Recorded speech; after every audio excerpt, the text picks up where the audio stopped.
আজি আমি মৌলৰ পৰ্যায়বৃত্ত শ্ৰেণী বিভাজন চেপ্টাৰটোৰ আমি তৃতীয় খণ্ডলৈ আহিছো থাৰ্ড পাৰ্ট। ইয়াৰ আগত পঢ়িলো তোমালোকৰ মনত আছে আমি কি কৰিলো আমি আধুনিক পৰ্যায়বৃত্ত তালিকাৰ বিষয়ে পঢ়িলো। তাত থকা বৰ্গ পৰ্যায় কিমানটা বৰ্গ আছে কিমানটা পৰ্যায় আছে কেনেদৰে স্থান দিয়া হৈছিল আধুনিক পৰ্যায়বৃত্ত তালিকাত মৌলবোৰক যে পৰমাণু ক্ৰমাংকৰ ওপৰত ভিত্তি কৰি স্থান দিয়া হৈছিলে সেইবিলাক পঢ়িলো।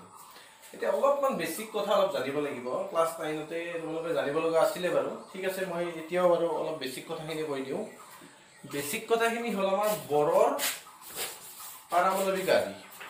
পৰমাণু এটাত কেনেকৈ ইলেক্ট্ৰন প্ৰটন নিউট্ৰন বিলাক থাকে সেই বিষয়ে বৰে কিছুমান ধাৰণা দি গৈছিলে। এতিয়া চোৱা, পৰমাণু মানে কি? প্ৰথম কথা, পৰমাণু হ'ল আমি কি পাইছিলো ক্লাস 9ত, পৰমাণু হ'ল পদাৰ্থৰ অবিভাজ্য কণিকা। এতিয়া চোৱা কেনেকুৱা পৰমাণু এটা ধৰি ললো তোমাৰ হাতত এটা মাটিৰ টুকুৰা এটা আছে। সেই টুকুৰাটো কি কৰিলা তুমি? ভাঙি গৈ থাকিলা এনেদৰে ভাঙি গৈ থাকিলা, গৈ এটা সময়ত এনেকুৱা এটা অৱস্থা পাবা য'ত নেকি তুমি ভাঙি যোৱাৰ পিছত তুমি টুকুৰাটো নেদেখা হৈ যাব আৰু তাৰ পৰা তুমি টুকুৰাটো ভাঙিব নোৱাৰা। অৰ্থাৎ সেই একেবাৰে শেষৰ যিটো অৱস্থা, টুকুৰাটো ভাগি এটা অৱস্থা পাবা য'ৰ পৰা তুমি আৰু টুকুৰাটো ভাঙিব নোৱাৰা, সেইটোৱে হ'ল পৰমাণু। এতিয়া পৰমাণু কিহেৰে গঠিত? আমি পাইছিলো ক্লাস 9ত ইলেক্ট্ৰন। পৰমাণুত কি থাকে? ইলেক্ট্ৰন থাকে, তাৰপিছত কি থাকে? প্ৰটন থাকে, তাৰপিছত কি থাকে? নিউট্ৰন। ইলেক্ট্ৰন প্ৰটন নিউট্ৰন এইবিলাকৰে পৰমাণু গঠিত। এতিয়া ইলেক্ট্ৰন বুলি ক'লে ইলেক্ট্ৰনৰ আধান কি আছিলে? আমাৰ ঋণাত্মক আধান আছিলে। তাৰপিছত প্ৰটনৰ আধান ধনাত্মক আৰু নিউট্ৰন আছিলে আমাৰ আধান বিহীন কণিকা, যাৰ মানে কোনো আধান নাথাকে, ধনাত্মক নহয় ঋণাত্মক নহয়। এতিয়া আমাৰ বৰে কি কৈছিলে? ইয়াৰ বৰৰ আগত ৰাদাৰফৰ্ডে এটা এটমিক মডেল দিছিলে। এটমিক মডেলটো ফেইল হ'ল। ৰাদাৰফৰ্ডে কি কৈছিলে? পৰমাণুৰ কেন্দ্ৰ ভাগক নিউক্লিয়াছ বোলে আৰু ইলেক্ট্ৰন বিলাক এনেকুৱা চাৰিওফালে এনেকৈ ঘূৰি থাকে কিছুমান বৃত্তাকাৰ কক্ষপথ। কিন্তু কক্ষপথ ক'ত কেনেকে ঘূৰে তাৰ বিষয়ে একো কোৱা নাছিলে। আৰু কৈছিল যে ইলেক্ট্ৰন বিলাক এনেকৈ ঘূৰি থাকোতে ইলেক্ট্ৰন বিলাকে কি কৰে? শক্তিবিলাক এৰি দিয়ে, বিকিৰণ কৰি থাকে। অৰ্থাৎ তেনেকুৱা কথা কিছুমান কৈছিল ৰাদাৰফৰ্ডে। কিন্তু কথাটো হ'ল কি, যদি ৰাদাৰফৰ্ডটো ফেইল হ'ল কিয়? তেওঁ শক্তি বিকিৰণ কৰে বুলি কৈছিলে। বিকিৰণ কৰিলে কি হ'ব? শক্তিটো এৰি দিছে, এৰি দিয়াৰ লগে লগে ইয়াত ধনাত্মক চাৰ্জ আছে। যদি ঋণাত্মক এটা আধানে শক্তি এৰি দিয়ে, সি কি কৰিব? এটা সময়ত আহি ধনাত্মকত লগ লাগিব। ধৰা হ'ল তুমি এনেকে ভাবি লোৱা, তুমি আৰু তোমাৰ বন্ধু এজনে দুয়োকে টানি আছা। টানি থাকিলে কি হ'ব? যদি এটাই শক্তি এৰি দি থাকে, এটা সময়ত কি কৰিবা? তুমি নিজৰ ফালে টানি লৈ আহিব পাৰিবা। অৰ্থাৎ গোটেই পৰমাণুটোৰ অস্তিত্বটোৱে নোহোৱা হৈ যাব। আৰু ৰাদাৰফৰ্ডে হাইড্ৰোজেন বৰ্ণালীৰ কথা কিছুমান ক'ব পৰা নাছিলে। হাইড্ৰোজেন স্পেক্ট্ৰামৰ কিছুমান স্পেক্ট্ৰাম দেখাইছিল, তাৰ মানে ডিটেইলছ এক্সপ্লেনেশ্যনটো দিব পৰা নাছিলে। তাৰপিছত আহিলো আমি বৰৰ এটমিক মডেল। বৰে সেই একে কথাটোকে কৈছিল, পৰমাণুৰ কেন্দ্ৰ ভাগক নিউক্লিয়াছ বোলে, নিউক্লিয়াছৰ আধানটো ধনাত্মক আৰু নিউক্লিয়াছৰ চাৰিওফালে ইলেক্ট্ৰন বিলাক কিছুমান বৃত্তাকাৰ কক্ষপথত ঘূৰে। আৰু ইলেক্ট্ৰন বিলাকৰ কোনটো কক্ষপথত ঘূৰিব সেইটো ফিক্স থাকে। যে এনেকুৱা নহয় যে ৰাদাৰফৰ্ডে কোৱাৰ দৰে মই ইলেক্ট্ৰনটো ইয়াত দিছো, ইয়াতো থাকিব পাৰে, ইয়াতো থাকিব পাৰে বা পৰমাণুতো থাকিব পাৰে, তেনেকুৱা নহয়। কিছুমান ফিক্স এটা ঠাই আছে, সেই ঠাইবিলাকত ঘূৰি থাকে। আৰু এই ফিক্স যিবিলাক কক্ষপথ আছে সেইবিলাকক কথা কি বুলি কয়? ফল বা চেল বুলি কয়। এতিয়া যিহেতু কেন্দ্ৰ ভাগটো নিউক্লিয়াছটো ধনাত্মক, অৰ্থাৎ নিউক্লিয়াছটো কি হেৰি গঠন হ'ব? কি আছিল? প্ৰটনৰ আধান। পৰমাণু এতিয়া তিনিটা বস্তুৰে গঠিত। আমি তিনিটাই জানিব লাগে, ইলেক্ট্ৰন প্ৰটন নিউট্ৰন। আৰু বহুত সৰু সৰু কণিকা থাকে, পজিট্ৰন থাকে, কিন্তু ইমান নেচেচাৰী নহয়। মেইনলি পৰমাণু এটা ধৰ্ম ইলেক্ট্ৰন প্ৰটন আৰু নিউট্ৰনৰ বাবে আহে। এতিয়া যিহেতু প্ৰটনটো ধনাত্মক, এতিয়া নিউক্লিয়াছটো কি হ'ব? আমাৰ নিউক্লিয়াছটো ডেফিনেটলি ধনাত্মক হ'ব। অৰ্থাৎ যিটো নিউক্লিয়াছ আছে, নিউক্লিয়াছটো প্ৰটন আৰু কি হেৰি গঠিত? নিউট্ৰনেৰে। ইয়াৰ প্ৰটনটো ধনাত্মক আৰু নিউট্ৰনটো আধানবিহীন, এই দুইটা লগ লাগি গোটেই নিউক্লিয়াছটো কি কৰিলে? ধনাত্মক। এতিয়া তাৰ চাৰিওফালে ইলেক্ট্ৰন বিলাক ঘূৰি থাকে কিছুমান এনেকুৱা বৃত্তাকাৰ কক্ষপথত। যেনেকুৱা তুমি এনেকে ভাবিব পৰা যে আমাৰ কি হয়, সূৰ্যটো আছে, সূৰ্যৰ চাৰিওফালে বুধ শুক্ৰ মংগল পৃথিৱী এনেকুৱা গ্ৰহবিলাক ঘূৰি আছে। এতিয়া সূৰ্যটোক যদি আমি কেন্দ্ৰ বুলি ভাবি চাওঁ আৰু বাকী গ্ৰহবিলাকক যিবিলাক কক্ষপথ আছে সেইবিলাকৰ এককতা আমি চেল বা খোল বুলি ভাবি লওঁ। ঠিক তেনেকে এইটো নিউক্লিয়াছৰ চাৰিওফালে ইলেক্ট্ৰনবিলাক এনেকে ঘূৰি আছে। আৰু প্ৰতিটো কক্ষপথত থকা ইলেক্ট্ৰনৰ ফিক্স এটা নাম্বাৰ দিলে সেইটো আছিল আমাৰ টুৱাইজ এন স্কোৱাৰ। এইটোতো কি হ'ব? Twice N square. এতিয়া এন মানে হৈছে ফলৰ সংখ্যা। এতিয়া প্ৰথম ফলৰ বাবে কি? n = 1 ফাৰ্ষ্ট চেলৰ বাবে, ছেকেণ্ড চেলৰ বাবে n = 2, থাৰ্ড চেলৰ বাবে কি হ'ব? n = 3। অৰ্থাৎ প্ৰথম যিটো খোল আছে এইটোৰ নাম আছিলে আমাৰ কি? কে এল সেকেন্ডটো তাৰপিছত K L M N F G এনেকৈ যাই থাকে বাৰু এটা প্ৰথম কক্ষপথত প্ৰথম যেটো ফোন আছে কেত কিমানটা ইলেক্ট্ৰন থাকিব 2 * 1 স্কয়ার = দুটা নেক্সটত কিমান থাকিব 2 * 2 স্কয়ার 8টা নেক্সট 2 * 3 স্কয়ার 18 তাৰপিছত 2 * 4 স্কয়াৰ 32 আৰু এনেকৈ গৈ থাকিব এতিয়া চাবা কিমানটা ইলেক্ট্ৰন থাকে আমি গম পালো কেনেদৰে ঘূৰে এতিয়া চাবা আমি এটা পৰমাণু এটা কনসিডাৰ কৰো কেনেকুৱা হ'ব এটা বাৰু এটা কথা জানিব লাগিব আমি আমাৰ পৰ্যায়বৃত্ত তালিকাত কেইটা আমি নিষ্ক্ৰিয় গেছ পাইছিলো সেইকেইটা আছিল হিলিয়াম নিয়ন আৰ্গন ক্ৰিপ্টন জেনন ৰেডন আৰু এইকেইটাক আমি কৈছিলো নিষ্ক্ৰিয় গেছ বা সম্ভ্ৰান্ত গেছ অৰ্থাৎ ইহঁতৰ যিটো বাহিৰৰ কক্ষ আছে সেইটো ফুলফিল হৈ থাকে মানে সম্পূৰ্ণ হৈ থাকে ইহঁতে বেলেগৰ পৰা ইলেক্ট্ৰন ল'ব নালাগে বেলেগক দিব নালাগে মানে ইহঁতৰ গোটেইটো ফুলফিল এতিয়া বাকি যিমানবিলাক পৰমাণু আছে মৌল আছে যেনেকুৱা হাইড্ৰোজেন থাকিব পাৰে লিথিয়াম তাৰপিছতে থাকিব পাৰে সোডিয়াম তাৰপিছত beryllium বৰন carbon nitrogen oxygen Florin এই যিমানবিলাক মৌল আছে গোটেইবিলাকৰ এটা প্ৰপাৰ্টি আছে গোটেইবিলাকে ইহঁতৰ যেটো ইলেক্ট্ৰনিক কনফিগাৰেশন যেটো ইলেক্ট্ৰনীয় বিন্যাস বহিৰ্গক্ষৰ ইলেক্ট্ৰনীয় বিন্যাসটো পোৱাৰ চেষ্টা কৰি থাকে অৰ্থাৎ প্ৰত্যেকবিলাক মৌল কি কৰে তাৰ ওচৰত থকা সম্ভ্ৰান্ত গেছৰ ইলেক্ট্ৰনীয় বিন্যাসটো পাবলৈ চেষ্টা কৰে কাৰণ ইহঁত গোটেইকেইটা সুস্থিৰ আৰু পিছত পৰীক্ষাৰ পৰা দেখা গ'ল যে হিলিয়ামৰ বহিৰ্গক্ষত দুটা ইলেক্ট্ৰন থাকে নিয়নৰ কিবা এটমিক নম্বৰ 10 ইয়াৰ বহিৰ্গক্ষত এনেকুৱাকৈ থাকে ঠিক তেনেকৈ আৰ্গনৰো বহিৰ্গক্ষত 8টা ইলেক্ট্ৰন ক্ৰিপ্টনৰো 8টা জেননৰো 8টা ৰেডনৰো 8টা অৰ্থাৎ হিলিয়ামত বাদে বাকি যিমানবোৰ আমাৰ সম্ভ্ৰান্ত গেছ আছে গোটেইবিলাকৰে বহিৰ্গক্ষত 8টাকৈ ইলেক্ট্ৰন থাকে এতিয়া কথাটো হ'ল কি হিলিয়ামৰ কাষত যিবিলাক পৰমাণু আছে হাইড্ৰোজেন আছে সি ওচৰৰ সম্ভ্ৰান্ত গেছৰ সজ্জা পাব বিচাৰিব ওচৰৰ সম্ভ্ৰান্ত গেছ কি আছে হিলিয়ামৰ সজ্জা পাব বিচাৰিব ঠিক তেনেকৈ লিথিয়ামেও কাৰ সজ্জা পাব বিচাৰিব হিলিয়ামৰ সজ্জা পাব বিচাৰিব বেৰিলিয়ামও হিলিয়ামৰ সজ্জা পাব বিচাৰিব এতিয়া কেনেদৰে পায় আমি চাবা এছোৱা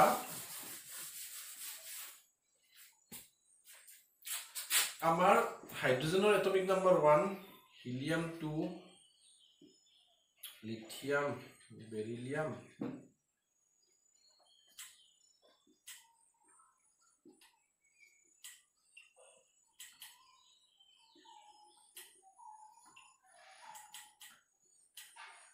নিয়ন আছে আমাৰ 10 অৰ্থাৎ এইটো আমাৰ সম্ভ্ৰান্ত গেছ 28 এতিয়া চোৱা হাইড্ৰোজেনৰ ওচৰত কি আছে হিলিয়াম অৰ্থাৎ ইয়াৰ যেটো বহিৰ্গক্ষ আছে সেইটো সম্পূৰ্ণ কৰিবৰ কাৰণে বা সুস্থিৰ হ'বৰ কাৰণে কি কাৰ সজ্জা পাব লাগিব হিলিয়ামৰ সজ্জা অৰ্থাৎ এইটোৰ সজ্জা পাব লাগিব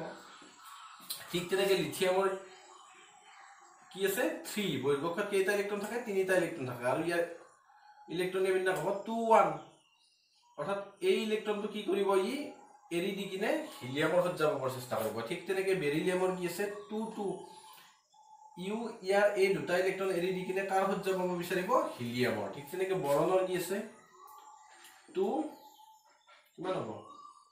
2 3 ইউ হে এটা কামে কৰিব বিচাৰিব যে ইয়াৰ বহিৰ্গক্ষটোৰ ইয়াৰ দুটা ৰাস্তা আছে এটা ৰাস্তা হ'ল ই বেলেগৰ পৰা 5টা ইলেক্ট্ৰন ল'ব লাগিব লৈ কিনে ওচৰৰ নিয়নৰ সজ্জা লাভ কৰিব লাগিব অৰ্থাৎ বহিৰ্গক্ষটো 8টাৰে ফুলফিল কৰিব পাৰিব বা ই 3টা ইলেক্ট্ৰন এৰি দিব দি কিনে ওচৰৰ হিলিয়ামৰ সজ্জা লাভৰ চেষ্টা কৰিব অৰ্থাৎ তাৰ কোনটো সহজ হৈছে ই 3টা ইলেক্ট্ৰন এৰি দিয়াটো সহজ হৈছে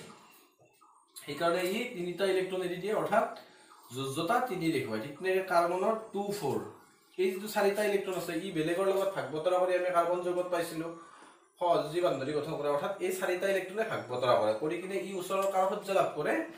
নিয়নৰ সজ্জা লাভ কৰে ঠিক তেনেকৈ নাইট্ৰজেনৰ চোৱা 2 5 এতিয়া নাইট্ৰজেনৰ কথাটো চোৱা ই 5টা ইলেক্ট্ৰন এৰি দি কিনে হিলিয়ামৰ সজ্জা লোৱাটো সহজ হৈ আছে নে ই বেলেগৰ পৰা 3টা ইলেক্ট্ৰন লৈ কিনে ওচৰৰ সম্ভ্ৰান্ত গেছ নিয়নৰ সজ্জা লোৱাটো সহজ হৈ আছে ডেফিনেটলি ইয়াৰ কি হয় বেলেগৰ পৰা 3টা ইলেক্ট্ৰন লৈ কিনে নিয়নৰ সজ্জা লোৱাটো বেছি সহজ সেইকাৰণে নাইট্ৰজেনে কি কৰে বেলেগৰ পৰা 3টা ইলেক্ট্ৰন গ্ৰহণ কৰি ওচৰৰ সম্ভ্ৰান্ত গেছ নিয়নৰ সজ্জা লাভ কৰে অৰ্থাৎ সেইকাৰণে ইয়াৰ যোজ্যতা কি 3 অৰ্থাৎ যিমানটা ইলেক্ট্ৰন বহিৰ্গক্ষত থকা ইলেক্ট্ৰন বিলাকে যোজ্যতা নুবুজায় বহিৰ্গক্ষত থকা মানে যিমানটা ইলেক্ট্ৰনে ভাগ বতৰা কৰে মানে সুস্থিৰ সজ্জা লাভ কৰিবৰ কাৰণে যিমানটা ইলেক্ট্ৰন সি আদান প্ৰদান কৰে বেলেগৰ লগত সেইটোৱে হৈছে তাৰ যোজ্যতা ঠিক তেনেকে অক্সিজেনৰ 2 6 ইয়াৰ বৈশিষ্ট্যটো সম্পূৰ্ণ কৰিবলৈ দুটা ইলেক্ট্ৰনৰ প্ৰয়োজন। 6টা এৰি দিয়াতকৈ বেলেগৰ পৰা দুটা ইলেক্ট্ৰন লোৱাটো বেছি সহজ, সেইকাৰণে ই দুটা ইলেক্ট্ৰন লৈ কিনে ওচৰৰ সম্ভ্ৰান্ত গেছ নিয়নৰ সহ্য লাভ কৰে। ঠিক তেনেকে ফ্লৰিনৰ 2 7 এটা ইলেক্ট্ৰনৰ প্ৰয়োজন, আৰু নিয়ন হোৱাৰ লগে লগে আমাৰ কি হ'ল সম্ভ্ৰান্ত গেছ পাই গ'লো, অৰ্থাৎ ফুলফিল, ইয়াৰ কোনো দৰকাৰ নাই। এতিয়া চোৱা এইবিলাক চোৱা, ইয়াত কিমান আছে, বাহিৰৰ কক্ষত এটা ইলেক্ট্ৰন, ইয়াৰ দুটা ইলেক্ট্ৰন, বেৰিলিয়ামৰ বৰগনৰ আছে 3টা ইলেক্ট্ৰন, কাৰ্বনৰ আছে 4টা ইলেক্ট্ৰন, ঠিক তেনেকে 5টা 6টা 7টা। ঠিক তেনেকে সোডিয়ামত কি হয় 282, কাৰণ সোডিয়ামৰ এটমিক নম্বৰ কিমান 11 হোৱাৰ লগে লগে কি হয় প্ৰথম কক্ষত দুটা ইলেক্ট্ৰন, দ্বিতীয় কক্ষত 8টা আৰু শেষৰ কক্ষত এটা ইলেক্ট্ৰন। অৰ্থাৎ চোৱা যিবিলাক বাহিৰৰ কক্ষত আছে ইলেক্ট্ৰন বিলাক, সেই গোটেইবিলাক ইলেক্ট্ৰনকে কওঁ আমি যোজক ইলেক্ট্ৰন, মানে যোজক কক্ষ। যোজক কক্ষ বুলি কাক কয়, পৰমাণু এটাৰ যিটো বাহিৰৰ কক্ষ আছে সেইটোকে যোজক কক্ষ বুলি কয়, আৰু তাত যিকেইটা ইলেক্ট্ৰন আছে সেই ইলেক্ট্ৰন কেইটাক কওঁ যোজক ইলেক্ট্ৰন। অৰ্থাৎ তেনেকে চোৱা ফ্লৰিনৰ যোজক কক্ষত 7টা ইলেক্ট্ৰন আছে, অৰ্থাৎ ইয়াৰ যোজক ইলেক্ট্ৰন কিমান 7 হ'ব। ঠিক তেনেকে নিয়নৰ 8টা আছে, যোজক ইলেক্ট্ৰন কিমান হ'ব 8 হ'ব। এতিয়া যোজ্যতাৰ কথাটো চাওঁ। যোজ্যতাটো হৈছে, যোজ্যতা মানে হ'ল পৰমাণু এটাই বা মৌল এটাই ৰাসায়নিক বিক্ৰিয়া এটা কৰিলে যিমানটা ইলেক্ট্ৰনৰ আদান প্ৰদান কৰে, মানে যিমানটা ইলেক্ট্ৰনে তাৰ সেই ৰাসায়নিক বিক্ৰিয়াটোত তাৰ যিমানটা ইলেক্ট্ৰনে পাৰ্টিচিপেট কৰে সেইটোৱে হ'ল তাৰ যোজ্যতা। এতিয়া চোৱা লিথিয়ামৰ ক্ষেত্ৰত কি হয়, বাহিৰৰ কক্ষত এটা ইলেক্ট্ৰন আছে, এটা ইলেক্ট্ৰন থকা মানে ই সম্ভ্ৰান্ত গেছ, মানে ওচৰৰ নিষ্ক্ৰিয় গেছ নিয়নৰ সজ্জা লাভ কৰিবলৈ চেষ্টা কৰিব পাৰে, বা হিলিয়ামৰো পাৰে, কিন্তু নিয়নৰ সজ্জা লাভ কৰিবলৈ ইয়াক 7টা ইলেক্ট্ৰনৰ প্ৰয়োজন। কিন্তু 7টা ইলেক্ট্ৰন লোৱাতকৈ ই এটা ইলেক্ট্ৰন এৰি দিব, অৰ্থাৎ ইয়াৰ যোজ্যতা কিমান হ'ব 1। ঠিক তেনেকে ইয়াৰ 2 হ'ব, ইয়াৰ 3 হ'ব, কাৰণ ইয়াৰ 5টা ইলেক্ট্ৰন বেলেগৰ পৰা আনি যোগ কৰাতকৈ ই 3টা ইলেক্ট্ৰন এৰি দিব। ঠিক তেনেকে কাৰ্বনৰ 4 হ'ব, কিন্তু নাইট্ৰজেনৰ ক্ষেত্ৰত চোৱা 5 আছে, কিন্তু কথাটো হ'ল কি ই নিজৰ 5টা ইলেক্ট্ৰন এৰি দিয়াতকৈ তাৰ ওচৰত কি আছে, ওচৰৰ সম্ভ্ৰান্ত গেছ নিয়ন আছে, 8টা ইলেক্ট্ৰনৰ কনফিগাৰেশ্যনটো ফুলফিল কৰিবলৈ ই বেলেগৰ পৰা 3টা ইলেক্ট্ৰন লোৱাটো বেছি ইজি, সেইকাৰণে ইয়াৰ যোজ্যতা কিমান হ'ব 3। অৰ্থাৎ যিটো যোজ্যতা আছে আমাৰ, যোজ্যতাটো তাৰ যোজক ইলেক্ট্ৰন যদি 1ৰ পৰা 1 to 4, 1ৰ পৰা 4 লৈকে যাৰ যোজক ইলেক্ট্ৰন আছে, বাহিৰৰ কক্ষত ইলেক্ট্ৰন আছে, তাত কোনো ধৰণৰ চেঞ্জ নহয়। কিন্তু 4ৰ পিছত বাঢ়ি গ'লে কি কৰিম আমি, 8টা ইলেক্ট্ৰন আছিল লগা আছিলে, 4ৰ পিছত বাঢ়িলে ধৰা 5 হ'ল, 8 - 5 কিমান হ'ল 3 হ'ল। বা কাৰোবাৰ অক্সিজেনৰ যেনেকৈ 6টা আছে বাহিৰৰ কক্ষত, 8 - 6 2 হ'ল, বা ফ্লৰিনৰ আছে 8 - 7 কিমান হ'ব 1 হ'ব। ঠিক তেনেকে নিয়নৰ আছে 8 - 8 কিমান 0। অৰ্থাৎ 4ৰ পিছত যিবিলাক আছে, 4ৰ পিছত আমি যোজ্যতা উলিয়াবলৈ তাক কি কৰিম, আমি 8ৰ পৰা সেই টাৰ্মটো বিয়োগ কৰিম, যিমান আছে, যদি 5 আছে 5 বিয়োগ কৰিম, 6 আছে যদি 6 বিয়োগ কৰিম, 7 আছে 7 বিয়োগ কৰিম। অৰ্থাৎ তেনেদৰে আমি মৌল এটাৰ যোজ্যতা উলিয়াব পাৰো। এতিয়া চোৱা এটা আমি ৰাসায়নিক বিক্ৰিয়া এটা কনচিডাৰ কৰো। এইটো ৰাসায়নিক বিক্ৰিয়াত কিমানটা ইলেক্ট্ৰন আদান প্ৰদান কৰিছে সেইটো চাম আমি। সোডিয়ামৰ চোৱা এটমিক নম্বৰ 11, তাৰ ইলেক্ট্ৰনিয়াম বিন্যাস 281। ঠিক তেনেকে ক্লৰিনৰ 17 287। এতিয়া এইটো চোৱা সোডিয়ামক এই ইলেক্ট্ৰনটো দৰকাৰ নাই, ই কমপ্লিটলি কি কৰিব, ক্লৰিনক এৰি দিব, আৰু তাৰ যোজক কক্ষটো কি কৰিব, এইটোৰে সম্পূৰ্ণ কৰিব 28। অৰ্থাৎ ইয়াৰ যিটো পুষ্টিৰ সজ্জা লাভ কৰিবলৈ এইটো কনফিগাৰেশ্যনৰ প্ৰয়োজন, ওচৰৰ সম্ভ্ৰান্ত গেছ নিয়নৰ সজ্জা পাব, কিন্তু এটা ইলেক্ট্ৰন বেছি আছে, ইলেক্ট্ৰনটো এৰি দিব। এই ইলেক্ট্ৰনটো কোনে গ্ৰহণ কৰিব, ক্লৰিনে গ্ৰহণ কৰিব। অৰ্থাৎ বিক্ৰিয়াটো এনেকুৱা হ'ব, সোডিয়ামে কি কৰিব Na+, মানে প্লাছ মানে ইলেক্ট্ৰনটো এৰি দিয়ে, এইটো ইলেক্ট্ৰনটো এৰি দিয়ে। আকৌ ক্লৰিনে কি কৰিব, সোডিয়ামে এৰি দিয়া ইলেক্ট্ৰনটো গ্ৰহণ কৰিলে, কৰি কিনে Cl- কৰিলে। অৰ্থাৎ টোটেল এইটো ইলেক্ট্ৰন কেনসেল গ'ল, গৈ কিনে কি থাকিব Na + Cl, আৰু কম্পাউণ্ডটো যিটো যৌগ গঠন হ'ল সোডিয়াম ক্লৰাইড। এইটো এটা ৰাসায়নিক বিক্ৰিয়া। এই গোটেই বিক্ৰিয়াটোত চোৱা সোডিয়ামে এটা ইলেক্ট্ৰনৰ আদান প্ৰদান কৰিছে, অৰ্থাৎ সোডিয়ামৰ এটা ইলেক্ট্ৰনে অংশগ্ৰহণ কৰিছে, আৰু ক্লৰিনৰো কি কৰিছে, এটা ইলেক্ট্ৰনে অংশগ্ৰহণ কৰিছে। কেনেকৈ কৰিছে চোৱা, ক্লৰিনৰ কিমান আছিল আমাৰ বাহিৰৰ কক্ষত 7টা ইলেক্ট্ৰন আছে, 1 2 3 4 5 6 7। এই ইলেক্ট্ৰনটোৱে সোডিয়ামৰ এটা ইলেক্ট্ৰনৰ লগত অংশগ্ৰহণ কৰিছে, এই ইলেক্ট্ৰনটো ইয়াত আহিছে। অৰ্থাৎ বিক্ৰিয়াটোত কি হৈছে, কিমানটা ইলেক্ট্ৰনে অংশগ্ৰহণ কৰিছে, ক্লৰিনৰ এটা ইলেক্ট্ৰন, সোডিয়ামৰ এটা ইলেক্ট্ৰন, অৰ্থাৎ দুইটাৰে যোজ্যতা কিমান হ'ব 1 হ'ব। যদি আমাৰ এইটো মেটেলছ বুলি কয়, মানে তোমাৰ ধাতু ই ইলেক্ট্ৰন এৰি দিছে, সেইকাৰণে কেতিয়াবা +1 লিখে আৰু গ্ৰহণ কৰিলে -1 লিখে এতিয়া চোৱা কেইটামান যৌগ লৈছো আৰু তাৰ গঠন লৈছো চোৱা MgCl2 মেগনেছিয়াম ক্লৰাইড কিন্তু আমি সদায় MgCl2 বুলি কওঁ এইটো নাপাওঁ MgCl নহয় কি কাৰণত নহয় চাবা মেগনেছিয়াম চোৱা মেগনেছিয়ামৰ পৰমাণু ক্ৰমাংক 12 হলে তাৰ ইলেক্ট্ৰনৰ বিন্যাস কিমান হ'ব 282 এতিয়া ওচৰৰ সম্ভ্ৰান্ত গেছ নিয়নৰ সজ্জা লাভ কৰিবলৈ ই কৰিব দুটা ইলেক্ট্ৰন এৰি দিব ঠিক তেনেকৈ ক্লৰিনৰ কিমান আছে 287 এতিয়া যদি মেগনেছিয়ামে দুটা ক্লৰিন এৰি দিয়ে আৰু এটা ক্লৰিনে কিমানকৈ গ্ৰহণ কৰে এটাকৈ ইলেক্ট্ৰন গ্ৰহণ কৰে অৰ্থাৎ এই এৰি দিয়া দুটা ইলেক্ট্ৰন গ্ৰহণ কৰিবলৈ কেইটা ক্লৰিনৰ প্ৰয়োজন হ'ব ডেফিনেটলি দুটা ক্লৰিনৰ প্ৰয়োজন হ'ব এইটো মেগনেছিয়ামৰ বাহিৰৰ পক্ষত দুটা ইলেক্ট্ৰন আছে ক্লৰিনৰ 5 6 7 আৰু এটা ক্লৰিনৰ 1 2 3 4 5 6 7 ইয়াত এটা ইলেক্ট্ৰন লগা আছে ইয়াৰ পৰা গ্ৰহণ কৰিলে ইয়াত এটা লগা আছিল ইয়াৰ পৰা গ্ৰহণ কৰিলে অৰ্থাৎ কেনেকৈ কি হ'ল MgCl2 ৰ গঠন হ'ল এতিয়া মেগনেছিয়াম ক্লৰাইডৰ গঠনটো চোৱা দুটা ক্লৰিনৰ প্ৰয়োজন ঠিক তেনেকৈ আমাৰ হাইড্ৰজেন ক্লৰাইড হাইড্ৰজেনত এটা ইলেক্ট্ৰন আছে ইলেক্ট্ৰনৰ বিন্যাস কিমান 1 ক্লৰিনৰ 27 অৰ্থাৎ এটা ক্লৰিনৰ কিমানটা ইলেক্ট্ৰনৰ প্ৰয়োজন এটা ইলেক্ট্ৰনৰ প্ৰয়োজন সেইকাৰণে এটা হাইড্ৰজেনে এৰি দিয়া ইলেক্ট্ৰনটো ল'বৰ কাৰণে কেইটা ক্লৰিনৰ প্ৰয়োজন হ'ব এটা ক্লৰিনৰ প্ৰয়োজন ঠিক তেনেকৈ H2S চোৱা ইয়াৰো কি আছে 1 আছে হাইড্ৰজেনৰ আৰু সালফাৰৰ কিমান আছে এটমিক নম্বৰ 16 হোৱাৰ লগে লগে তাৰ ইলেক্ট্ৰনৰ বিন্যাস কিমান 286 অৰ্থাৎ ইয়াক কেইটা ইলেক্ট্ৰনৰ প্ৰয়োজন দুটা ইলেক্ট্ৰনৰ প্ৰয়োজন এতিয়া যদি ইয়াক দুটা ইলেক্ট্ৰনৰ প্ৰয়োজন অৰ্থাৎ হাইড্ৰজেন আমি কিমানটা দিব লাগিব দুটা দিব লাগিব সেইকাৰণে আমাৰ কি হয়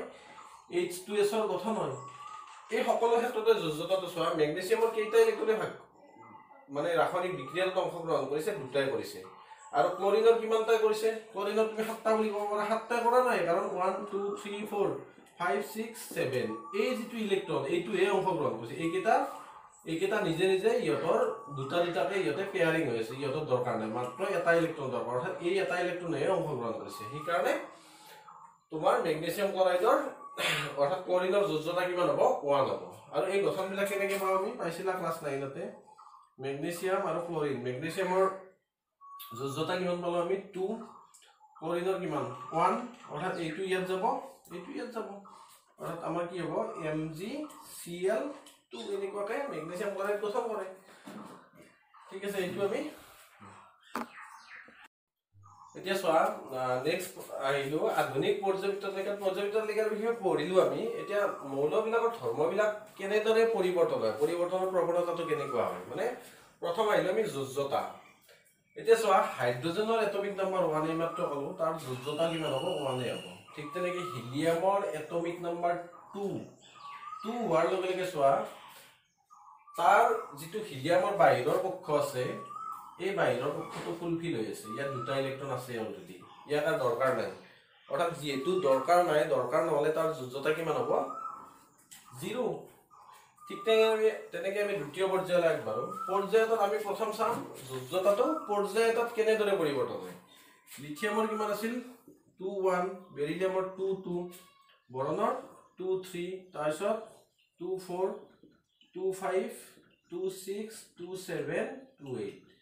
ইয়াত চোৱা আমি কি কৈছিলো অলপ আগতে যোজ্যতা যেতিয়া 1 পৰা 4 লৈ থাকে তেতিয়া যোজক কক্ষত চোৱা ইয়াত এটা ইলেক্ট্ৰন আছে ইয়াত দুটা ইয়াত তিনিটা ইয়াত চাৰিটা 1 পৰা 4 লৈ যদি যোজক কক্ষত ইলেক্ট্ৰন থাকে তেতিয়া তাৰ কি হয় যোজ্যতাটো একেই থাকে কোনো পৰিৱৰ্তন নহয় অৰ্থাৎ কাৰ্বনলৈকে লিথিয়ামৰ পৰা কাৰ্বনলৈকে মৌলবোৰৰ যোজ্যতা কিমান লিথিয়ামৰ 1 বেৰিলিয়ামৰ 2 তাৰপিছত বৰণৰ 3 তাৰপিছত কাৰ্বনৰ 4 কিন্তু কাৰ্বনৰ পিছত কি হয় চোৱা নাইট্ৰজেনৰ ক্ষেত্ৰত কি হয় ইয়াৰ 5টা ইলেক্ট্ৰন আছে অলপ আগতে ক'লো এতিয়া 8টা ইলেক্ট্ৰন কৰিবলৈ ইয়াত 3টা ইলেক্ট্ৰন লোৱা প্ৰয়োজন এই 5টা ইলেক্ট্ৰন এৰি দিয়াতকৈ 3টা ল'ব অৰ্থাৎ ইয়াৰ পৰা কি হয় আমি কি কৰিম 8 - 5 অৰ্থাৎ 3 নাইট্ৰজেনৰ কিমান হ'ব এতিয়া যোজ্যতা 3 অক্সিজেনৰ 2 ফ্লৰিনৰ 1 আৰু নিয়নৰ 8 অলৰেডি ইয়াৰ যেটো অষ্টক আছে মানে সেকেন্ড যেটো সেল আছে সেটো ফুলফিল হৈ আছে অৰ্থাৎ 8 - 8 0 অৰ্থাৎ এতিয়া এইটো আমাৰ পৰ্যায় দ্বিতীয় পৰ্যায় ঠিক তেনেকৈ তৃতীয় পৰ্যায়তো যদি যাও সেই একে কথাটোৱে হ'ব যোজ্যতাখিনি একে থাকিব অৰ্থাৎ কেনেকুৱা হয় পৰ্যায়ত আমি যিমানে লেফট এটো লেফট সাইড লেফটৰ পৰা যিমানে ৰাইট সাইডলৈ গৈ থাকো তেতিয়া কি হয় এটা ক্ৰম অনুসাৰে মৌলবোৰৰ যোজ্যতাটো বাঢ়ে কিন্তু তাৰ মাজৰ পৰা 1 2 3 4 আঠটা মৌল আছিল মাজৰ পৰা কি হয় যোজ্যতাটো ডিক্ৰিজ কৰা মানে কমি যোৱা আৰম্ভ কৰে অৰ্থাৎ বাওফালৰ পৰা যদি একেবাৰে সোঁফালে যাও তেতিয়া সোঁফালৰ যোজ্যতাটো কি হ'ব বাওঁফালতকে মানে তোমাৰ কি হয় যোজ্যতাটোৰ ক্ৰম অনুসাৰে পৰিৱৰ্তন হয় পৰ্যায় এটাত এতিয়া চোৱা তোমালোকৰ 5.6 কাৰ্যকলাপত কোৱেশ্চন এটা আছে যে ইলেক্ট্ৰনীয় বিন্যাসৰ পৰা মৌল এটাৰ যোজ্যতা কেনেদৰে গণনা কৰিব পাৰি চোৱা কেনেদৰে গণনা কৰিব পাৰি সিম্পল কথা এইটোৱে যে ইলেক্ট্ৰনীয় বিন্যাস যেতিয়া 2 1 2 2 মানে বাহিৰৰ কক্ষত মানে তোমাৰ যোজক কক্ষত যেতিয়ালৈকে 4টা ইলেক্ট্ৰন থাকে তেতিয়ালৈকে মৌল এটাৰ যোজ্যতা সেই সংখ্যাটোকে ধৰা হয় কিন্তু তাৰ পিছত যেতিয়া 4ৰ ওপৰত আগবাঢ়ে তেতিয়া কি কৰো আমি 8ৰ পৰা অৰ্থাৎ সম্ভ্ৰান্ত গেছৰ যিটো বাহিৰৰ কক্ষ মানে সম্ভ্ৰান্ত গেছৰ যিটো সুস্থিৰ সজ্জা আছিল আমাৰ 8টা ইলেক্ট্ৰনে সম্পূৰ্ণ কৰিছিল আৰু সেই 8টা ইলেক্ট্ৰনৰ পৰা আমি এই নম্বৰ কেইটা বিয়োগ কৰো আৰু তেনেদৰে মৌলবোৰৰ যোজ্যতা উলিওৱা হয় এটা নেক্সট আৰু এটা কোৱেশ্চন আছে পৰ্যায় এটাত কি হয় তোমাৰ যোজ্যতাটো বাওঁফালৰ পৰা সোঁফালে গলে কেনেদৰে পৰিৱৰ্তন হয় এটি কেনেদৰে পৰিৱৰ্তন হয় অলপ আগতে কলোৱে আমি কেনেদৰে পৰিৱৰ্তন হয় কি হ'ব বাওঁফালৰ পৰা সোঁফাললৈ গলে যেতিয়া 1 2 3 4 মানে এই যোজক কক্ষত 4টা ইলেক্ট্ৰন থকালৈকে মৌলবোৰৰ যোজ্যতাটো একে থাকে কিন্তু তাৰ পিছত কি হয় যোজ্যতাটো আমি 8ৰ পৰা বিয়োগ কৰো অৰ্থাৎ আমাৰ যোজ্যতাটো চেঞ্জ হয় যেতিয়া আমি এটা কোৱেশ্চনটো এনসাৰ এনেকৈ লিখিব লাগিব আমি পৰ্যায় এটাত বাওঁফালৰ পৰা সোঁফাললৈ গলে যোজ্যতা 1ৰ পৰা 4 লৈকে বৃদ্ধি হয় প্ৰথম কি হৈছে 1 2 3 4 1ৰ পৰা 4 লৈকে বৃদ্ধি হৈছে তাৰ পিছত কি হয় যোজ্যতা তাৰ পিছত এই 4ৰ পিছত কি হয় যোজ্যতা 1 এককৈ হ্ৰাস পায় অৰ্থাৎ এইটোৰ ক্ষেত্ৰত কি হৈছিল আমি 8 - 5 কৰিছিলো কৰাৰ কাৰণে কি হৈছিল 3 হৈছিল ঠিক তেনেকৈ এইটো 8 - 6 কৰিছিলো 2 হৈছিল অৰ্থাৎ তেনেকুৱাকৈ 1 এককৈ হ্ৰাস পাইছিল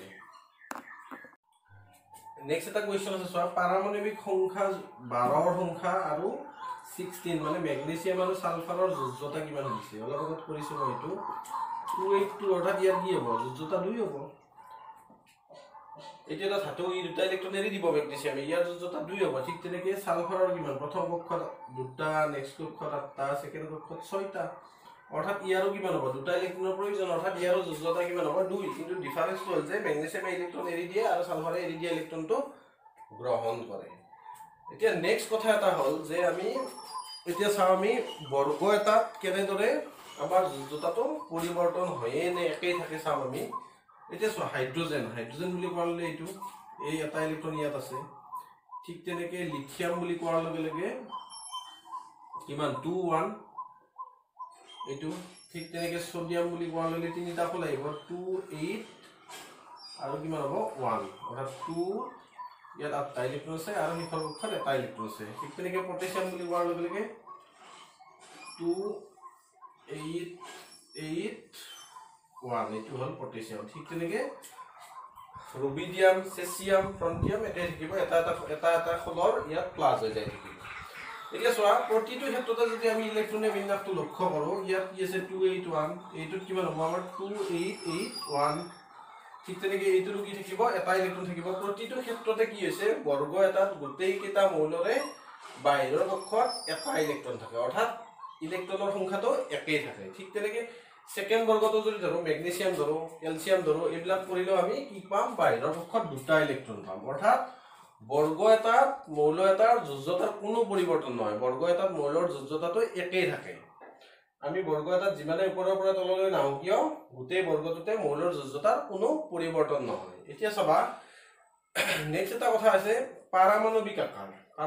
আকাৰটো কি বস্তু পাৰমাণৱিক আকাৰ হৈছে এই নিউক্লিয়াছৰ পৰা যোজক কক্ষত যি ইলেক্ট্ৰন আছে তাৰ দূৰত্বটোকে কয় পাৰমাণৱিক আকাৰ এতিয়া চোৱা বৰ্গ এটাত পাৰমাণৱিক আকাৰৰ কেনেকুৱাকৈ পৰিৱৰ্তন হয় যদি বৰ্গ এটাত আমি ওপৰৰ পৰা তললৈ আহো এইটো চোৱা হাইড্ৰোজেনত কি আছিল আমাৰ এটা খোল আছিল KCl নেক্সট লিথিয়ামত কি হ'ল লিথিয়াম অহাৰ লগে লগে আমাৰ Kl দুটা খোল আহি গ'ল ঠিক তেনেকৈ সোডিয়াম অহাৰ লগে লগে আমাৰ 1 2 3 তিনিটা খোল আহি গ'ল ইয়াত 4টা আহি গ'ল অৰ্থাৎ বৰ্গ এটাত আমি যিমানে ওপৰৰ পৰা তললৈ আহি আছো সিমানে কি হৈছে এটা নতুন খোলৰ যোগ হৈ আছে আৰু নতুন খোলৰ যোগ হোৱা মানে যেটো নিউক্লিয়াস আছে তাৰ পৰা বহিৰ্কক্ষৰ যেটো ইলেক্ট্ৰন তাৰ দূৰত্বটো বাঢ়ি গৈ আছে অৰ্থাৎ আমাক যদি কয় বৰ্গ এটাত পাৰমাণৱিক আকাৰ কেনেদৰে পৰিৱৰ্তন হ'ব বৰ্গ এটাত যিমানে আমি ওপৰৰ পৰা তললৈ আহিম সিমানে কি হয় তাৰ পাৰমাণৱিক আকাৰটো বাঢ়ি যায় আৰু কি কাৰণত বাঢ়ে যদি কোৱেশ্চনটো আহে কি হ'ব বৰ্গ এটা যিমানে ওপৰৰ পৰা তললৈ আহিম তেতিয়া পৰমাণুৰ লগত এটাকৈ নতুন কক্ষৰ সংযোগ ঘটে আৰু সেইভাবে কি হয় তাৰ পাৰমাণবিক আকাৰবোৰ বাঢ়ি যায় এতিয়া চোৱা নেক্সট এটা কোৱেশ্চন আহে পৰ্যায় এটাত পাৰমাণবিক আকাৰৰ কি দৰে পৰিৱৰ্তন ঘটে এতিয়া পাৰমাণবিক আকাৰ মানে কি আছিল বা পাৰমাণবিক ব্যাসাৰ্ধ মানে যেটো নিউক্লিয়াছ আছে নিউক্লিয়াছৰ পৰা বহিৰতম কক্ষটোত থকা ইলেক্ট্ৰনৰ মাজৰ দূৰত্ব এতিয়া চোৱা পৰ্যায় এটাত খলৰ সংখ্যাটো স্থিৰ থাকে আমি দ্বিতীয় পৰ্যায়তে ললো বাৰু লিথিয়াম বেৰিলিয়াম এনেকে আছে কি আছিল ইলেক্ট্ৰন বিন্যাস 2 1 2 2 এনেকে যায় কিনে 2 এতিয়া সেইটো পৰ্যায় নেক্সট কৰ পৰা আৰম্ভ সোডিয়ামৰ পৰা আৰম্ভ তাত আৰু এটা নতুন খলৰ সংযোগ ঘটে কিন্তু পৰ্যায়ত কি হয় খলৰ সংখ্যাটো একেই থাকে কিন্তু একেই থাকিলে এতিয়া তোমালোকে ভাবিব পৰা যে যদি খলৰ সংখ্যা একেই থাকে তেতিয়া কি হ'ব পাৰমাণবিক আকাৰটো একেই থাকিব কিন্তু প্ৰকৃততে সেইটো নহয় কি কাৰণত নহয় চাও আমি এতিয়া পৰমাণু এটাত কি জানো আমি কি কলো যিমানটা প্ৰটন থাকে সিমানটা ইলেক্ট্ৰনো থাকে এতিয়া প্ৰটন বিলাক ক'ত থাকে পৰমাণুটোৰ কেন্দ্ৰ ভাগত থাকে এতিয়া এইটো এটা লিথিয়ামৰ পৰমাণু ইয়াৰ পাৰমাণবিক ক্ৰমাংক 3 তাৰ মানে ইয়াত থকা প্ৰটনৰ সংখ্যাও 3 আৰু ইলেক্ট্ৰনৰ সংখ্যাও 3 অৰ্থাৎ তিনিটা ইলেক্ট্ৰন ক'ত আছে ইয়াৰ মাজত আছে ইয়াৰ মাজত কিমানটা আছে তিনিটা পজিটিভ চাৰ্জ আছে মানে তিনিটা ধনাত্মক আধান ইয়াৰ মাজত আছে মানে প্ৰটনৰ আধান কিবা কি আছিল আমাৰ ধনাত্মক আছিল সেই কাৰণে ইয়াত কি আছে তিনিটা ধনাত্মক আধান আছে ঠিক তেনেকে বেৰিলিয়ামত কিমান আছে চাৰিটা ধনাত্মক আধান আছে ঠিক তেনেকে বৰণত আছে 5টা কাৰ্বনত আছে 6টা ধনাত্মক আধান নাইট্ৰজেনত আছে 7টা ধনাত্মক আধান আৰু অক্সিজেনত কিমানটা আছে 8টা ধনাত্মক আধান নিউক্লিয়াছত আছে ঠিক তেনেকে ফ্লৰিনত কিমান আছে 9টা আছে আৰু নিয়নত 10টা ধনাত্মক আধান আছে এতিয়া চোৱা আমি কি কৈছিলো যে আমাৰ যিবিলাক নিউক্লিয়াছ আছে নিউক্লিয়াছত প্ৰটন আছে প্ৰটন বিলাকে কি কৰিছে ইলেক্ট্ৰন বিলাকক কি কৰিছে টানি আছে হয়নে যেটো আমি এটমিক স্ট্ৰাকচাৰ কৰিছিলো বৰৰ পাৰমাণবিক আলি মানে ইলেক্ট্ৰন বিলাক চাৰিওফালে ঘূৰি থাকে আৰু যত মানে যেটো মাজত যেটো প্ৰটন থাকে মানে নিউক্লিয়াছটোৱে কি হয় বহিৰ্কক্ষত থকা ইলেক্ট্ৰন বিলাকক আকৰ্ষণ কৰি থাকে এটা চোৱা ইয়াত তিনিটা ধনাত্মক আধান আছে ই আকৰ্ষণ বেছিকে কৰিব নে চাৰিটা ধনাত্মক আধানে ইলেক্ট্ৰনবোৰক আকৰ্ষণ বেছিকে কৰিব ইয়াত চোৱা ইয়াত দুটা ইলেক্ট্ৰন আছে কিন্তু ধনাত্মক আধান চাৰিটা আহিছে অৰ্থাৎ চাৰিটা পজিটিভ চাৰ্জ আছে অৰ্থাৎ ইয়াৰ যেটো কেন্দ্ৰ ভাগৰ নিউক্লিয়াছ আছে এই নিউক্লিয়াছৰ পাৱাৰটো বেছি আছে বেছি থকা কাৰণে ইলেক্ট্ৰন বিলাক বেছিকে টানিব ঠিক তেনেকে যাৰ এইটো 5টা আছে ই বেছিকে টানিব 6টা আছে ই আৰু অলপ বেছিকে টানিব 7টা আছে ই আৰু অলপ বেছিকে টানিব ঠিক তেনেকে ইয়াত 8টা আছে আৰু অলপ বেছিকৈ টানিব এটা যিমানে বেছিকৈ টানিব লাহে লাহে ধনাত্মক আধানটো বাঢ়ি যাব সিমানে কি হ'ব তোমাৰ ইয়াৰ আকাৰটো কি হ'ব অলপ অলপ কমি যাব যেহেতু ই আকৰ্ষণ কৰি আছে এই আকাৰটো অলপ হ'লেও ইয়াতকৈ কমি যাব এইটোতকৈ ইয়াৰ আকাৰটো অলপ হ'লেও কমিব ব্যাসাৰ্ধটো বহিৰ্কক্ষৰ যিটো ইলেক্ট্ৰনটো টানি আছে শক্তিটো মাজৰ পৰা বেছি প্ৰয়োগ কৰি আছে অলপ হ'লেও কাষ চাপি আহিব সেইভাবে কি হয় পৰ্যায় এটাত আমি যিমানে বাওফালৰ পৰা সোঁফাললৈ যাওঁ সিমানে কি হয় পাৰমাণবিক ব্যাসাৰ্ধটো কমি আহে কাৰণটো কি বুলি ক'লে কি কম আমি কাৰণ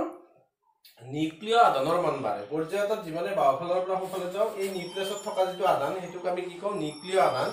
এই নিউক্লিয় আধানৰ মানটো বাঢ়ে সেইভাবে ইয়াৰ পাৰমাণবিক ব্যাসাৰ্ধটো পৰ্যায় এটাত বাওফালৰ পৰা সোঁফাললৈ গলে কমি আহে এতিয়া চোৱা কাৰ্যকলাপ 5.7 ৰ তোমালোকৰ এটা কোৱেশ্চন আছে অলপ আগতে ডিসকাস কৰিলো তাৰ ওপৰতে আছে এইকেইটা মৌল দি আছে বৰণ দি আছে বেৰিলিয়াম দি আছে অক্সিজেন আছে নাইট্ৰজেন আছে লিথিয়াম আছে কাৰ্বন আছে ইহঁতক কি কৰিব লাগে পাৰমাণবিক ব্যাসাৰ্ধৰ অৰ্ধক্ৰমত সজাব লাগে অৰ্ধক্ৰম মানে কেনেকুৱা মানে বেছি পাৰমাণবিক ব্যাসাৰ্ধটো আগত হ'ব আৰু লাহে লাহে কমি যাব এতিয়া চোৱা আমাৰ কি আছিল এইটো এটা পৰ্যায়টো আমি জানিব লাগিব আচলতে তোমালোকে এটমিক যিখন চাৰ্ট আছে হাইড্ৰজেন হিলিয়াম এনেকে মনত ৰাখাৰ চেষ্টা কৰিবা এটা চোৱা লিথিয়াম বেৰিলিয়াম বৰণ কাৰ্বন নাইট্ৰজেন অক্সিজেন এতিয়া এইটো এটা পৰ্যায় এটাত আমি যিমানে বাওফালৰ পৰা সোঁফাললৈ গৈ থাকো সিমানে কিমান হ'ব তাৰ পাৰমাণবিক ব্যাসাৰ্ধটো কমি যাব অৰ্থাৎ সবতকৈ বেছি পাৰমাণবিক ব্যাসাৰ্ধ লিথিয়ামৰ হ'ব তাৰ পিছত বেৰিলিয়াম তাৰ পিছত বৰণ তাৰ পিছত কাৰ্বন তাৰ পিছত নাইট্ৰজেন তাৰ পিছত অক্সিজেন অৰ্থাৎ সকলোতকৈ কম পাৰমাণবিক ব্যাসাৰ্ধ হ'ব আমাৰ অক্সিজেনৰ ঠিক তেনেকে আৰু এটা কোৱেশ্চন আছে এই মৌলবোৰ পৰ্যায়িত তালিকাত পৰ্যায়ৰ দৰে সজ্জিত হল নে সজ্জিত হল যেতিয়া আমি পাৰমাণবিক ব্যাসাৰ্ধৰ অৰ্ধক্ৰমত সজালো যেটো ডাটা দিয়া আছে তোমালোকৰ কাৰ্যকলাপটো সেইমতে সজোৱাত কি হল মৌলবোৰ তোমাৰ পাৰমাণবিক ব্যাসাৰ্ধৰ অৰ্ধক্ৰমত সজ্জিত হল আৰু কোনটো মৌল আটাইতকৈ ডাঙৰ মৌল কোনটো লিথিয়াম আৰু আটাইতকৈ সৰুটো কিমান হ'ব আমাৰ অক্সিজেন তাৰ পিছত আছে কোৱেশ্চনটো পৰ্যায়ত বাওফালৰ পৰা সোঁফাললৈ গলে পাৰমাণবিক ব্যাসাৰ্ধ কি দৰে পৰিৱৰ্তন হয় তেওঁলোকৰ লগতে ক'লো এই বাওফালৰ পৰা সোঁফাললৈ গলে পাৰমাণবিক ব্যাসাৰ্ধ কমি যায় এতিয়া চোৱা আৰু এটা আছে যে পৰ্যায়বৃত্ত তালিকাত ধাতৱ আৰু অধাতৱ ধৰ্ম কেনেদৰে পৰিৱৰ্তন হয়। এতিয়া চোৱা পৰ্যায়বৃত্ত তালিকাত যদি তুমি চোৱা বাওঁফালে যিমানবিলাক আছে সেই গোটেইবিলাক ধাতু এক্সেপ্ট হাইড্ৰজেন। হাইড্ৰজেনটো ধাতু ওপৰৰ পিনে সেপাৰেটলি ইয়াত স্থান দিছে আৰু হাইড্ৰজেনৰ ঠাইটো এতিয়ালৈকে ডিটাৰমাইন কৰিব পৰা হোৱাই নাই ক'ত দিব। এইটো এটা ডিফেক্টছ এটা মডাৰ্ণ পৰ্যায়বৃত্ত তালিকা ক'ব গ'লে। ঠিক তেনেকে চোৱা লিথিয়াম বেৰিলিয়াম সোডিয়াম মেগনেছিয়াম চোৱা তাৰপিছত পটেছিয়াম কেলছিয়াম স্কেন্ডিয়াম এই গোটেইবিলাক ধাতু বাওঁফালে থকাবিলাক। আৰু যিবিলাক সোঁফালে আছে কাৰ্বনৰ পৰা কাৰ্বন নাইট্ৰজেন অক্সিজেন ফ্ল'ৰিন নিয়ন এইবিলাক আছে আমাৰ অধাতু। আৰু মাজত আছে বৰন সিলিকন আছে গেলিয়াম আছে আৰ্ছেনিক আছে এন্টিমনি আছে পলনিয়াম আছে টেৰিলিয়াম আছে এইবিলাক এটা ঠাইত স্থান দিছে এক্সট্ৰাকে। আৰু এইবিলাকক কয় তোমালোকৰ কি গোলপীয়া কালাৰে আছে এনেকুৱাকে এইবিলাকক কয় ধাতু কল্প। অৰ্থাৎ ইহঁতে ধাতু আৰু অধাতুৰ মাজত অৱস্থান কৰে মানে দুয়োটাৰে কেতিয়াবা ধৰ্ম দেখুৱায়। এতিয়া কথাটো ধাতুটো কেনেকুৱাকে হ'ল চোৱা। ধাতু মানে কি আচলতে? ধাতু মানে হ'ল ৰাসায়নিক বিক্ৰিয়া এটাত যিবিলাকে সহজে ইলেক্ট্ৰন ত্যাগ কৰে ইলেক্ট্ৰন এৰি দিয়ে সেইবিলাকক আমি ধাতু বুলি কওঁ। এতিয়া চোৱা লিথিয়াম চোৱা লিথিয়ামৰ আমাৰ ইলেক্ট্ৰনীয় বিন্যাস আছিল 2 1। ইয়াক এইখিনিয়ে চাফিচিয়েণ্ট ইয়াৰ যোজক কক্ষটো সম্পূৰ্ণ কৰাৰ কাৰণে এই এটা ইলেক্ট্ৰন এৰি দিব। এৰি দিয়া মানে কি? ই ধাতু। অৰ্থাৎ যিবিলাকে ইলেক্ট্ৰন এৰি দিয়ে সেইবিলাকে ধাতু। ঠিক তেনেকে মেগনেছিয়াম আছিলে আমাৰ 12। মেগনেছিয়ামৰ ইলেক্ট্ৰনীয় বিন্যাস 2 8 2। ইউ ইলেক্ট্ৰন এৰি দিব সেইকাৰণে ই কিহত পৰিল আমাৰ ধাতুত পৰিল। ঠিক তেনেকে পটেছিয়াম কেলছিয়াম স্কেন্ডিয়াম গোটেইবিলাকে ইলেক্ট্ৰন এৰি দিব সেইকাৰণে এইটো ধাতু। এতিয়া ঠিক তেনেকে মই যদি নাইট্ৰজেনটো লওঁ কি আছিল নাইট্ৰজেনৰ আমাৰ 7 2 5 ই কি কৰিব ইলেক্ট্ৰন গ্ৰহণ কৰিব। ইলেক্ট্ৰন বেলেগৰ পৰা লৈছে মানে পৰ্যায়বৃত্ত তালিকাত যিমানে আমি লেফ্টৰ পৰা ৰাইটলৈ যাওঁ সিমানে বৰণটো কি হ'ল মাজত পৰিল তাৰপিছত কাৰ্বনটো অধাতুত পৰিল ইও সেনেকুৱাকে গ্ৰহণ কৰিব। ঠিক তেনেকে নাইট্ৰজেনে গ্ৰহণ কৰিব অক্সিজেনে গ্ৰহণ কৰিব ফ্ল'ৰিনে গ্ৰহণ কৰিব তাৰপিছত ফচফৰাছ ছালফাৰ ক্লৰিন আৰ্গন গোটেইবিলাকে কি কৰিব ইলেক্ট্ৰনবিলাক গ্ৰহণ কৰিব। আৰু সেইবাবে ইহঁতক কি বুলি কৈছোঁ আমি কি বুলি কোৱা হৈছে অধাতু। অৰ্থাৎ পৰ্যায়বৃত্ত তালিকাত আমি বাওঁফালে ধাতুবিলাক পাওঁ আৰু আমি যিফালে যেতিয়া বাওঁফালৰ পৰা সোঁফাললৈ গৈ থাকোঁ সিমানে কি হ'ব ধাতৱীয় গুণবিলাক কমি যাব আৰু অধাতৱীয় গুণবিলাক বাঢ়ি যাব। আৰু মাজত কেইটামান মৌল পাওঁ সেইকেইটাক আমি কি বুলি কওঁ ধাতু কল্প বুলি কওঁ। এতিয়া গুণটো কাৰ বেছি হ'ব অধাতৱীয় পাৱাৰটো কাৰ বেছি যোনে বেছি ইলেক্ট্ৰন টানিব পাৰে তাৰ কি হ'ব অধাতৱীয় গুণটো বেছি। এতিয়া পৰ্যায় এটাত যদি সোধে ধাতৱীয় গুণটো কেনেদৰে পৰিৱৰ্তন হয় বা অধাতৱীয় গুণটো কেনেদৰে পৰিৱৰ্তন হয়। এইটো চোৱা কাৰ্বনৰ আছিল 2 4 নাইট্ৰজেনৰ 2 5 অক্সিজেনৰ 2 6 ফ্ল'ৰিনৰ 2 7। ইয়াত চোৱা 7টা ইলেক্ট্ৰন আছে ইয়াক এটা ইলেক্ট্ৰন লাগে। অৰ্থাৎ ইয়াৰ 7টা মানে টোটেল 9টা পজিটিভ চাৰ্জ ইয়াত আছে আৰু 7টা ইলেক্ট্ৰন ইয়াত আছে অৰ্থাৎ আৰু এটা ইলেক্ট্ৰনৰ প্ৰয়োজন। এতিয়া 9টা যিটো তাৰ পজিটিভ চাৰ্জ আছে মাজত তাৰ আকৰ্ষণটো বেছি হ'ব। ঠিক তেনেকে অক্সিজেনৰ যিটো আকৰ্ষণ আছে ফ্ল'ৰিনতকৈ অলপ কম কিন্তু তোমাৰ নাইট্ৰজেনতকৈ বেছি হ'ব। অৰ্থাৎ যিমানে টানিব পৰা কেপাচিটিটো বাঢ়ি যাব সিমানে অধাতৱীয় গুণটো বাঢ়ি যাব। অৰ্থাৎ পৰ্যায়বৃত্ত তালিকা এটাত যিমানে আমি এনেকে গৈ থাকিম এইটো বেছি অধাতু এইটো অধাতু যদি হয় এইটো অধাতুৰ পাৱাৰটো আৰু বেছি ইয়াৰ আৰু বেছি অৰ্থাৎ অধাতৱীয় গুণটো এইটোত সৰ্বাধিক তাৰপিছত এইটো। এতিয়া চোৱা বৰ্গ এটাত ধাতৱীয় গুণৰ কেনেদৰে পৰিৱৰ্তন হয়। আমি গম পালোঁ যে বৰ্গ এটাত আমি যিমানে ওপৰৰ পৰা তলৰ পিনে আহোঁ সিমানে কি হয় নতুন নতুন কক্ষৰ যোগ হয়।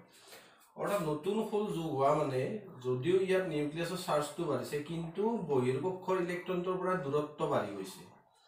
এতিয়া যিমানে দূৰত্ব বাঢ়িব এইটোত চোৱা ইয়াত দুটা খোল আছিল বহিৰ্কক্ষত এটা ইলেক্ট্ৰন আছিল বৰ্গত কি আছিল সকলোতে একে সমান সংখ্যক ইলেক্ট্ৰন থাকে। এইটো প্ৰথম বৰ্গ তাত কিমান আছে বাহিৰৰ কক্ষত এটা ইলেক্ট্ৰন আছে দ্বিতীয় বৰ্গত 2 থাকিব তেনেকুৱাকে ইলেক্ট্ৰন আছে। এতিয়া চোৱা এইটো বাহিৰৰ কক্ষৰ এইটো ইলেক্ট্ৰন আৰু নিউক্লিয়াছৰ মাজত যিটো দূৰত্ব সোডিয়ামৰ ক্ষেত্ৰত কি হয় আৰু এটা নতুন খোলৰ সংযোজন হয় দূৰত্বটো বাঢ়ি গ'ল। ঠিক তেনেকে পটেছিয়ামৰ ক্ষেত্ৰত আৰু এটা নতুন খোলৰ সংযোজন হ'ল আৰু দূৰত্ব বাঢ়ি গ'ল। ঠিক তেনেকে যদি আমি ৰুবিডিয়াম লওঁ আৰু এটা নতুন খোলৰ সংযোজন হ'ব আৰু দূৰত্বটো বাঢ়ি যাব। এতিয়া যিমানে দূৰত্বটো বাঢ়ি যাব সিমানে কি হ'ব এই নিউক্লিয়াছৰ যিটো আকৰ্ষণীয় বল আছে বাহিৰৰ কক্ষত থকা ইলেক্ট্ৰনটোৰ ওপৰত সেই মানটো কমি যাব লাহে লাহে। এতিয়া যদি আকৰ্ষণীয় বলটো কমি যায় তেতিয়া কি হ'ব এই ইলেক্ট্ৰনটো লিথিয়ামে যিমান সহজে এৰি দিছিলে ইয়াৰ এটা আকৰ্ষণীয় বল আছিলে যি হ'লেও কিন্তু ইয়াৰ ক্ষেত্ৰত আৰু কমি গ'ল ইয়াৰ ক্ষেত্ৰত আৰু কমি গ'ল। অৰ্থাৎ এই ইলেক্ট্ৰনটো লিথিয়ামে যি যেনেকে দিছিলে সোডিয়ামৰ ক্ষেত্ৰত কি হ'ব বেছি সোনকালে ওলাই যাব বেছি সোনকালে এৰি দিব পাৰিব। ঠিক তেনেকে পটেছিয়ামৰ ক্ষেত্ৰত আৰু বেছি সোনকালে এৰি দিব পাৰিব অৰ্থাৎ বৰ্গ এটাত যিমানে আমি ওপৰৰ পৰা তললৈ আহো তেতিয়া কি হয় বহিৰ্কক্ষৰ লগত নতুন মানে নতুন কক্ষ এটাৰ সংযোজন ঘটে পৰমাণুটোৰ লগত আৰু কি হ'ব তোমাৰ সেইবাবে নিউক্লিয়াছৰ পৰা কি হয় বহিৰ্কক্ষৰ ইলেক্ট্ৰনটোৰ দূৰত্বটো বাঢ়ি যায় দূৰত্ব বঢ়াৰ লগে লগে কি হ'ব নিউক্লিয়াছ আৰু বহিৰ্কক্ষৰ ইলেক্ট্ৰনৰ মাজৰ আকৰ্ষণীয় বলটো কমি যাব আৰু আকৰ্ষণীয় বল কমাৰ বাবে ই ইলেক্ট্ৰনটো সহজে এৰি দিব পাৰিব সেইবাবে আমি বৰ্গ এটাত ওপৰৰ পৰা তললৈ আহিলে কি হয় ধাতৱীয় গুণটো কি হয় আমাৰ বাঢ়ি যায় আৰু অধাতৱীয় গুণটো কমি যাব এতিয়া সো ইয়াত টাৰ্ম এটা আছে তোমালোকৰ কিতাপত পাবা কাৰ্যকৰী নিউক্লিয় আধান কাৰ্যকৰী নিউক্লিয় আধান মানে কি এটা নিউক্লিয়াছ এটো নিউক্লিয় আধান ইয়াত আছে নিউক্লিয় আধানে কাৰ্য কৰে কাৰ ওপৰত কাৰ্য কৰিব নিশ্চয় বহিৰ্কক্ষত থকা ইলেক্ট্ৰনৰ ওপৰত কাৰ্য কৰিব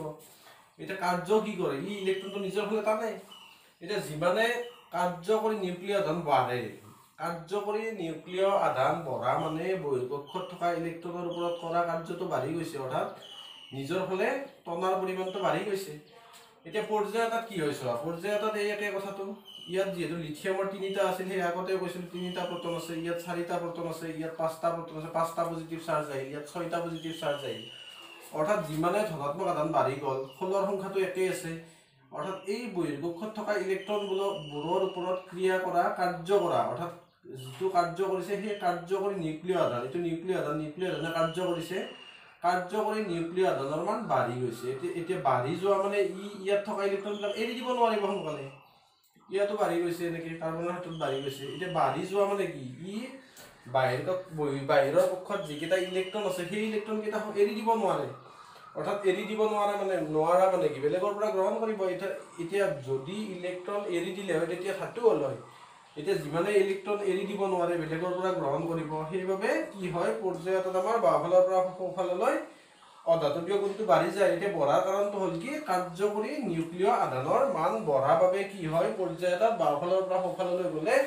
তোমাৰ অধাতৱীয় গুণবিলাক বাঢ়ি যায়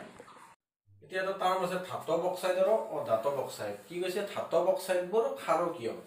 ধাতৱ অক্সাইড মানে কি এইবিলাক ধাতু লিথিয়াম সোডিয়াম পটাছিয়াম এইবিলাক ধাতু কি আছিলে লিথিয়াম আৰু অক্সিজেন লগ লাগিছে লিথিয়ামৰ যোজ্যতা কিমান 1 বা এই প্ৰথম বৰ্গৰ মৌল গোটেইকেইটাৰে যোজ্যতা 1 অক্সিজেনৰ কিমান 2 এনেকৈ আহিল অৰ্থাৎ কি হ'ল সংকেতটো Li2 ধাতৱ অক্সাইডবোৰ কি বুলি কৈছে ক্ষাৰকীয় কি কাৰণত ক্ষাৰকীয় হয় ধাতৱ অক্সাইডবিলাকে এচিডৰ লগত বিক্ৰিয়া কৰে এচিডৰ লগত কেনেকৈ বিক্ৰিয়া কৰে যেনেকুৱা ক্ষাৰ এটাই এচিডৰ লগত বিক্ৰিয়া কৰি লৱণ আৰু পানী উৎপন্ন কৰে ঠিক একেদৰে ধাতৱ অক্সাইডবোৰেও এচিডৰ লগত বিক্ৰিয়া কৰি লৱণ আৰু পানী উৎপন্ন কৰে সেইবাবে ধাতৱ অক্সাইডবোৰক ক্ষাৰকীয় বুলি কয় এতিয়া কোনটো ধাতৱ অক্সাইড বেছি ক্ষাৰকীয় হ'ব তোমাক যদি কুৱেশ্যনটোত দিয়ে সে লিথিয়াম আছে সোডিয়াম আছে পটাছিয়াম আছে প্ৰথম বৰ্গৰ মৌল ইয়াৰ ভিতৰত কোনটো ধাতৱ অক্সাইড ক্ষাৰকীয় হ'ব এতিয়া চোৱা যিমানে তলৰ পিনে আহিছিলো ধাতৱীয় গুণটো বাঢ়ি গৈছে এতিয়া যিমানে ধাতৱীয় গুণ বাঢ়ি গৈছে ধাতৱ অক্সাইডটো বেছি ষ্ট্ৰং অৰ্থাৎ ক্ষাৰকীয় প্ৰকৃতিটো তাৰ বেছি হ'ব অৰ্থাৎ লিথিয়ামটো যিটো অক্সাইড ফৰ্ম কৰিব সোডিয়ামে যিটো অক্সাইড ফৰ্ম কৰিব তাতে সোডিয়ামৰ লিথিয়ামে কৰা অক্সাইডতকৈ সোডিয়ামে কৰা অক্সাইডৰ যিটো ক্ষাৰকীয় গুণ আছে সেইটো বেছি বৃদ্ধি হ'ব কাৰণ সোডিয়ামটো কি আছিল দূৰত আছিল ইলেক্ট্ৰনটো ই সোনকালে ইলেক্ট্ৰনটো এৰি দিব অৰ্থাৎ এৰি দিয়া মানে এইটো কি সোডিয়ামটো আমাৰ ষ্ট্ৰং মেটেল তাৰমানে ইয়াৰ যিটো মেটেলিক কেৰেক্টাৰ মানে ধাতৱীয় গুণটো সোডিয়ামৰ লিথিয়ামতকৈ বেছি অৰ্থাৎ বৰ্গ এটাত ওপৰৰ পৰা যিমানে তললৈ আহো সিমানে ধাতৱীয় গুণটো বাঢ়ি যায় এতিয়া ধাতৱীয় গুণটো বঢ়া মানে যিটো ধাতুৱে অক্সাইড গঠন কৰিব তাৰ প্ৰকৃতিটো ক্ষাৰকীয় অৰ্থাৎ এই অক্সাইডৰ ক্ষাৰকীয় প্ৰকৃতিটো যিমানে ওপৰৰ পৰা তললৈ আহিম বৰ্গ এটাত সিমানে বাঢ়ি যাব ঠিক তেনেকৈ ধাতৱীয় অক্সাইড পালো ঠিক তেনেকৈ অধাতৱীয় অক্সাইড কাৰ্বন নাইট্ৰজেন ফ্লৰিন এইবিলাকৰ লগত যদি অক্সাইড ফৰ্ম কৰে অধাতৱীয় অক্সাইডবোৰ কি আমাৰ এচিডিক মানে এচিডীয় অৰ্থাৎ যিমানে এতিয়া পৰ্যায় এটাত বাওঁফালৰ পৰা সোঁফাললৈ যাম সিমানে কি হ'ব অধাতৱীয় গুণটো বাঢ়ি যাব অৰ্থাৎ ই যিবিলাক অক্সাইড ফৰ্ম কৰিব CO2 বা N2 এইবিলাক অধাতৱীয় অক্সাইডবোৰৰ কি হ'ব তোমাৰ যিটো এচিডীয় গুণটো সেইটো বাঢ়ি যাব কাৰণ ইয়াৰ ক্ষাৰকীয় ইয়াৰ যিটো অধাতৱীয় গুণ এইটোতকৈ এইটোৰ বেছি ইয়াৰ সকলোতকৈ বেছি আৰু ফ্লৰিনটো মনত ৰাখিবা ফ্লৰিনটো পৰ্যায়বৃত্ত তালিকাৰ ভিতৰত থকা সকলোতকৈ বেছি অধাতৱীয় গুণ থকা যৌগটোৱে হ'ল মৌলটোৱে হ'ল ফ্ল'ৰিন। ঠিক আছে বাৰু, আজিলৈকে হ'ব। নেক্সট ক্লাছত আমি কুৱেশ্যন গোটেইবিলাক কুৱেশ্যন ডিছকাছ কৰিম। আজি যিখিনি পাৰোঁ আৰু যিখিনি হ'ল আৰু সেইখিনি অলপ চাই ল'বা, ভালকৈ বুজি ল'বা, আৰু নেক্সট ক্লাছত কুৱেশ্যনবোৰ ডিছকাছ কৰিলে গোটেইখিনি ক্লিয়াৰ হ'ব।